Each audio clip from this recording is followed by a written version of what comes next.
Now in this video we will start the electromagnetic waves in the conducting medium, यानी कि चालक माध्यम में विद्युत चुंबकीय तरंगों का अध्ययन करना हमें. In the previous section we have already covered the two topics, that electromagnetic wave in the free space and the electromagnetic waves in the non-conducting medium. Okay, the same procedure will be followed in this section also, but here to note that the behavior of electromagnetic waves in conducting medium is very different from the free space and the non conducting medium. Free space और non conducting medium में जिस तरह से electromagnetic waves का behaviour होता है, conducting medium में बिल्कुल डिफरेंट बिहेवियर होता है. ओके, तो अब हम स्टार्ट करते हैं. Now the same procedure will be followed. जो प्रोसीजर हमने फ्री स्पेस और नॉन कंडक्टिंग मीडियम में किया था वही प्रोसेस को हम यहाँ भी फॉलो करेंगे. सबसे पहले हम क्या करते हैं, मैक्सवेल्स की इक्वेशन लिखते हैं. उसके बाद में कर्ल वाली जो इक्वेशन है उसका फिर से कर्ल लेते हैं, and then wave equation, and then equation of wave motion से हम उन इक्वेशंस को कंपेयर करते हैं. यहाँ भी हम कुछ इसी तरह से करेंगे. तो फॉर कंडक्टिंग मीडियम, चालक माध्यम के लिए हम इलेक्ट्रिक परमिटिविटी एप्सिलॉन कंसीडर कर रहे हैं, परमिएबिलिटी को म्यू लिया और कंडक्टिविटी को सिग्मा दिया. So the Maxwell's equation can be written as, Maxwell's first equation is del dot D is rho, but for conducting medium it would be 0. Maxwell's second equation del dot B equals to 0. Maxwell's third equation is del cross E is minus mu del H by del T, and Maxwell's fourth equation is del cross H is J plus del D by del T. J is current density and current density is sigma into electric field. Okay, so del cross H can be written as sigma E plus del D by del T. These are the four equations, 1, 2, 3 and the 4. Now what we have to do, we have to take the curl of equation number 3. We would get del cross E is minus mu del by del T and del cross H. Now substituting for del cross H, we would get minus mu del by del T, और del cross H की जगह sigma E plus del D by del T. अगर आपको ध्यान हो तो free space और non conducting medium दोनों ही केस में यहाँ ये वाली वैल्यू जो थी वो 0 थी. ओके, और applying vector identity in the left hand side, we would get del dot E minus del square E. Okay, this is from equation number 1, it is 0. So del square E is minus mu sigma del E by del T minus mu sigma del E by del T and minus mu epsilon del 2E by del T square, because D is epsilon E. यहाँ epsilon E रखेंगे, epsilon को बाहर ले लिया, ये मिल गया हमें. Okay, now further solve it, we would get del 2E minus mu sigma del E by del T minus mu epsilon del 2E by del T square is 0. This is equation number 5. Okay, now recall that in the case of free space we have del 2E minus mu epsilon mu naught epsilon naught del 2E by del T square. Okay, no, और non conducting medium में del 2E minus mu epsilon del 2E by del T square ये आया था. फिर हमने इसे equation of motion, फिर हमने इसे वेव मोशन से कंपेयर किया था, जिससे हमें वेलोसिटी जो है वो 1 by square root of mu epsilon मिली थी. ओके, अब कंडक्टिंग मीडियम में देखिए, ये वाली जो टर्म है ये एक टर्म एक्स्ट्रा आ रही है, और इसी एक एक्स्ट्रा टर्म की वजह से बिहेवियर जो है वो बिल्कुल बदल जाता है. इसी तरह से जब हम इस फोर्थ वाली इक्वेशन का कर्ल लेंगे, then we would get del 2H minus mu sigma del H by del T minus mu epsilon del 2H by del T square, that is 0. This is equation number 6. Okay, अब हम क्या करेंगे, electric field और magnetic field के लिए इन दोनों equations को सॉल्व करेंगे. Now what is the electric field? Electric field is given as E not exponent iota K dot R minus omega D, and magnetic field is H naught exponent iota k dot r minus omega t. Okay, now we will solve these two equations for the electric and magnetic field respectively. E naught exponent iota k dot r minus omega t is 0. Okay, अब हमें क्या करना है, differentiate करना है. देखो e raise to iota theta का differentiation होगा iota e raise to iota theta. इसका फिर से एक बार डबल डेरिवेट हम करेंगे तो iota square E raise to iota theta आएगा. सो हियर हमें क्या करना है, डेल स्क्वायर करना है. So we would get iota k square. Okay, ये देखिए इसमें आर के रेस्पेक्ट में डिफ्रेंशिएट करना है तो आयोटा के का 2 बार डिफ्रेंशिएशन करना है तो डबल हो गया, माइनस म्यू सिग्मा टी के रेस्पेक्ट में अगर हम डिफ्रेंशिएट करेंगे then we would get minus of iota omega minus mu epsilon, और टी के रेस्पेक्ट में डबल बार डेरिवेट करेंगे तो हमें मिलेगा minus iota omega square. Okay, and then we would get the same thing again, that is E not E raise to iota K dot are minus omega T, जिसकी जगह हम vector E लिख सकते हैं. Okay, now solve it. We would get minus K square plus iota mu sigma omega plus mu epsilon omega square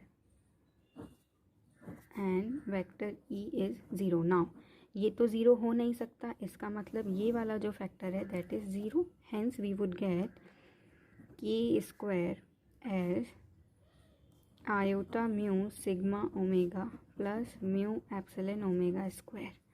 okay, common ले लीजिए, mu epsilon omega square common ले लीजिए. We would get 1 plus iota sigma upon omega epsilon.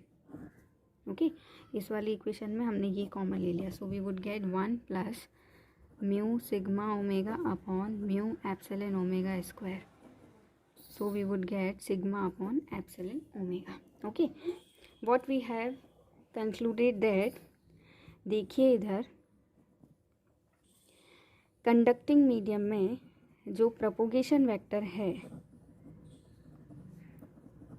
Conducting medium में जो propagation vector है वो propagation vector एक imaginary quantity आ रहा है. लेकिन फ्री स्पेस और नॉन कंडक्टिंग मीडियम में ऐसा कोई सीन नहीं था. वहाँ पर प्रोपोगेशन वेक्टर जो था वो सिर्फ रियल क्वांटिटी ही था. लेकिन कंडक्टिंग मीडियम के कंसिडरेशन में, कंडक्टिंग मीडियम के केस में हमारे पास में वेव वेक्टर जो है वो एक कॉम्प्लेक्स क्वांटिटी आ रहा है.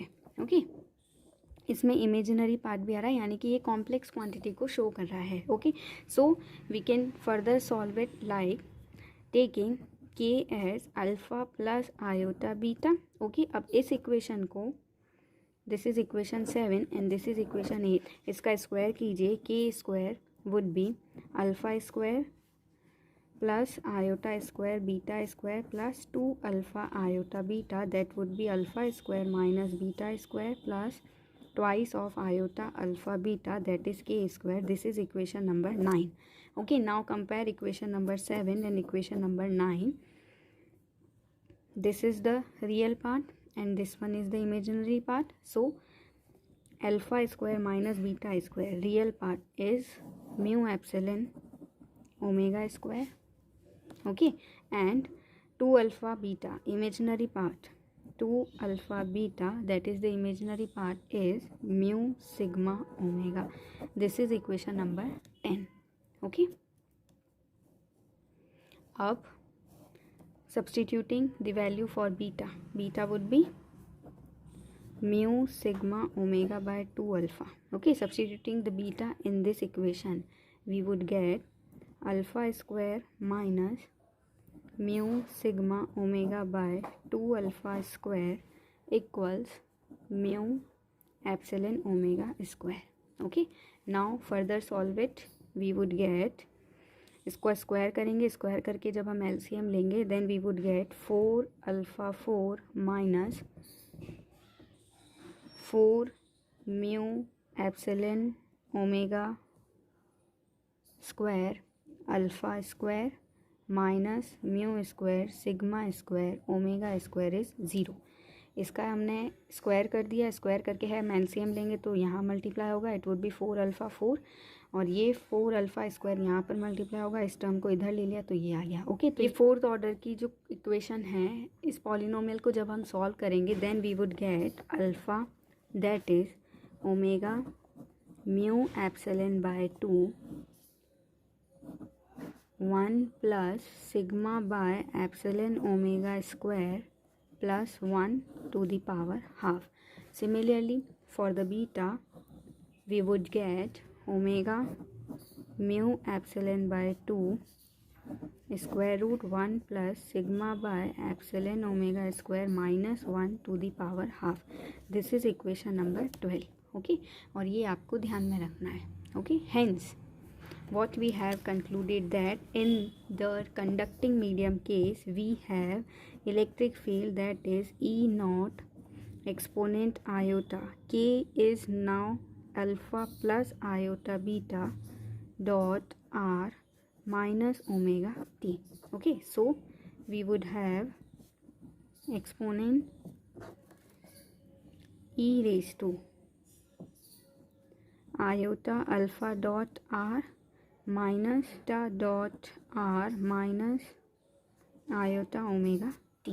Okay, hence we have e naught e raised to minus beta dot r and exponent iota alpha dot r minus omega t. Okay, लेकिन फ्री स्पेस और नॉन कंडक्टिंग मीडियम में हमारे पास में ये वाला जो एक फैक्टर है ये फैक्टर नहीं था. कंडक्टिंग मीडियम में ये एक और फैक्टर आ गया and this factor is due to the fact that propagation vector is complex quantity in the case of conducting medium. Okay, now इस फैक्टर का बहुत ही बड़ा सिग्निफिकेंट है. और सिमिलरली जब हम मैग्नेटिक फील्ड को सॉल्व करेंगे then we would have exponent minus beta dot r e raised to iota alpha dot r minus omega t. Okay, इसका मतलब ये दोनों जो इक्वेशंस हैं ये दोनों इक्वेशन ये शो कर रही है कि एक plane wave without any attenuation conducting medium में ट्रैवल नहीं कर सकती. जब ये वाला टर्म नहीं आ रहा है तो उस कंडीशन में बिना अटेन्यूएशन बिना अवमंदन के वो वेव ट्रैवल कर रही है. लेकिन ये फैक्टर जो है ये बता रहा है कि जब भी वेव उस मीडियम में ट्रैवल कर रही है तो अटेन्यूएशन हो रहा है.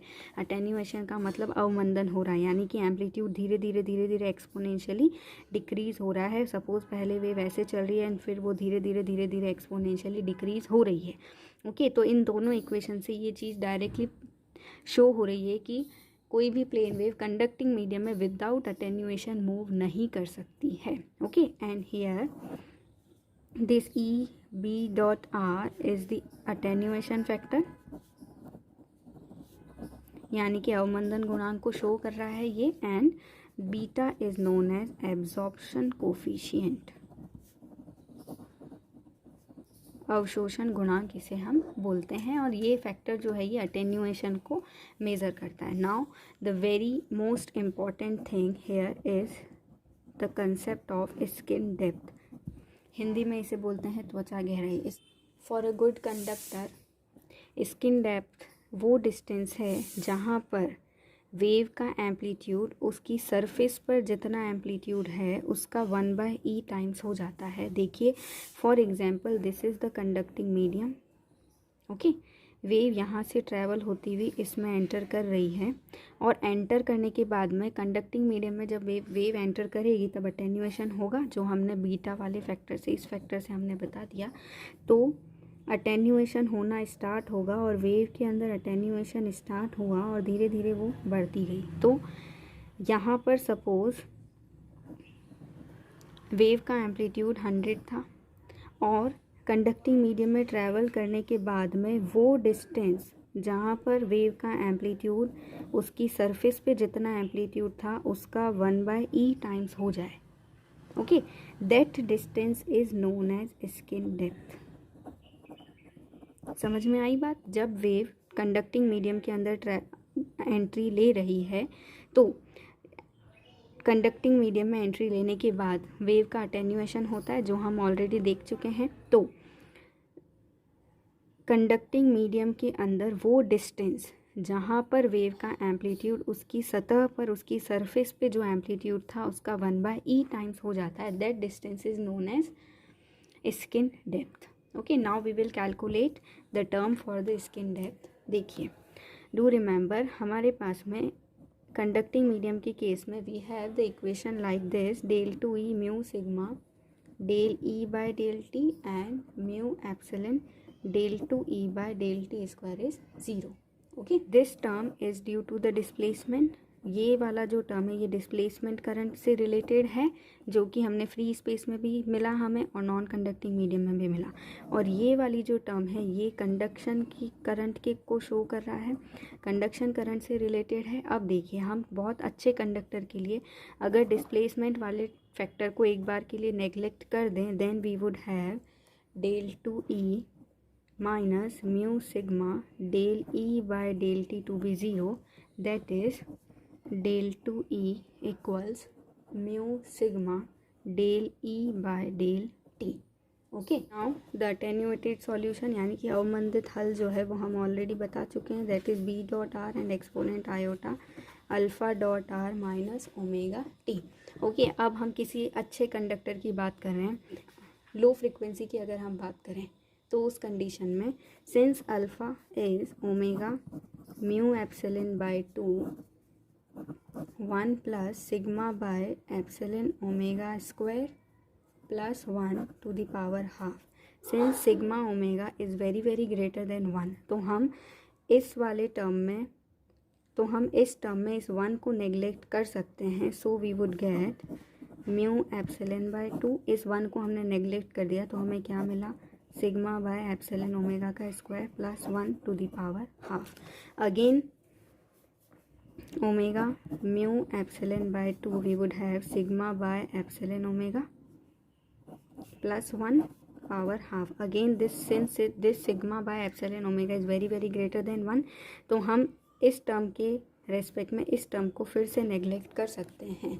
Hence we would have omega mu epsilon by 2 sigma upon epsilon omega. ये पावर हाफ है इसलिए वापस हमने रूट लगा दिया. Hence we would have by 2. Okay, hence similarly ये तो हो गया अल्फ़ा. सिमिलरली अगर हम बीटा की बात करें तो देखिए, बीटा में सिर्फ यहाँ पर -1 था और ये 1 तो वैसे ही नेग्लेक्ट हो जा रहा है, तो बीटा भी अपने पास में क्या आ जाएगा, omega sigma mu by 2. Okay, hence this alpha and beta that is omega sigma mu by 2 is known as 1 by delta, where delta is known as skin depth. Okay, hence this delta is 1 upon beta, that is 2 by omega sigma mu. Okay, तो देखिए अब अगर हम ये delta की value लगाएं attenuated solution में, हम बीटा की अटेन्यूएटेड सॉल्यूशन में हम बीटा की जगह 1 बाय डेल्टा लिखें तो क्या मिलेगा, we would get e not E raise to minus beta dot r e raise to iota alpha dot are minus omega t. इसकी जगह हम वैल्यू लगाएं तो हमें मिलेगा e not E raise to minus beta की जगह हम लिख रहे हैं 1 बाय डेल्टा, तो we would have r by delta and e raise to iota r by delta minus omega T.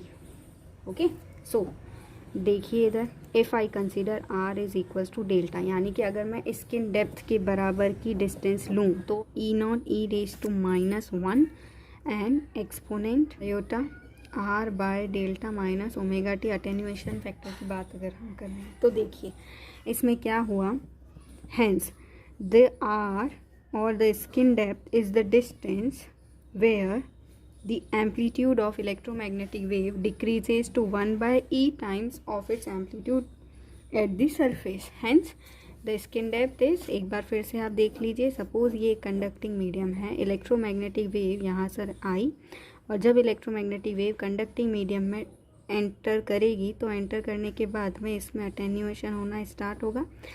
तो सपोज़ यहाँ पर जितना भी इसका एम्पलीट्यूड था, suppose here the amplitude is E not, तो कम होते होते वो डिस्टेंस कम होते होते सपोज़ यहाँ पर हमने मेज़र किया और यहाँ पर इसका amplitude e not by e हो गया, तो this depth this depth is known as skin depth.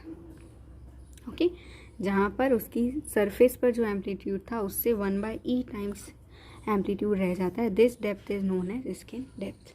Okay, now for the transverse nature, for the free space और non conducting medium we have the most important relation, that is k cross e is mu omega h and k cross h is minus epsilon not omega e।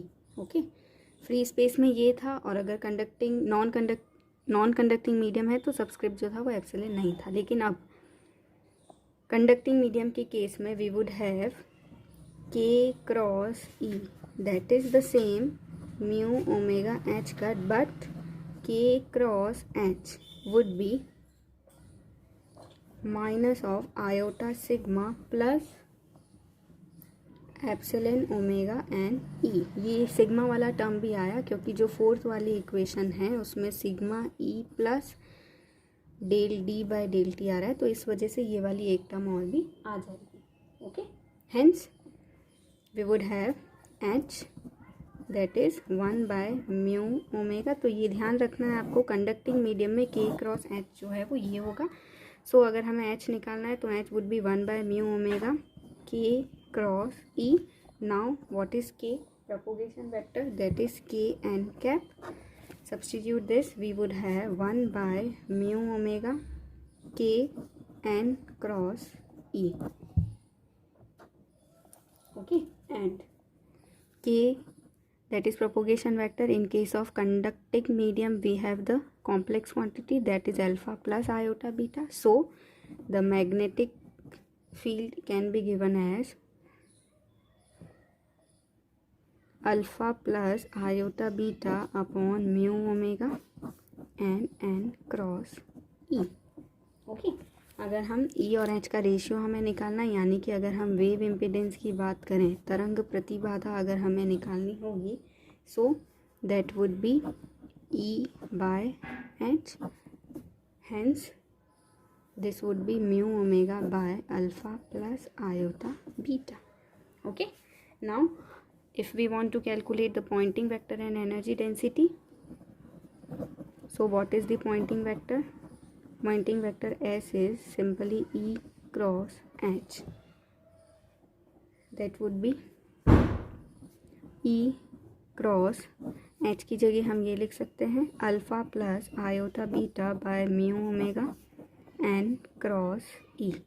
so we would have alpha plus iota beta by mu omega and e cross n cross e।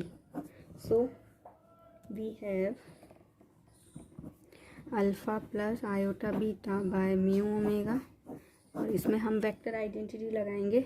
So we would have e dot e n cap minus n cap dot e and e। Since k is perpendicular to e, so n cap dot e would be 0.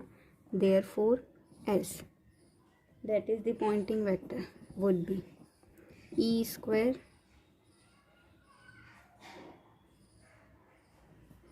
by mu omega alpha plus iota beta n cap।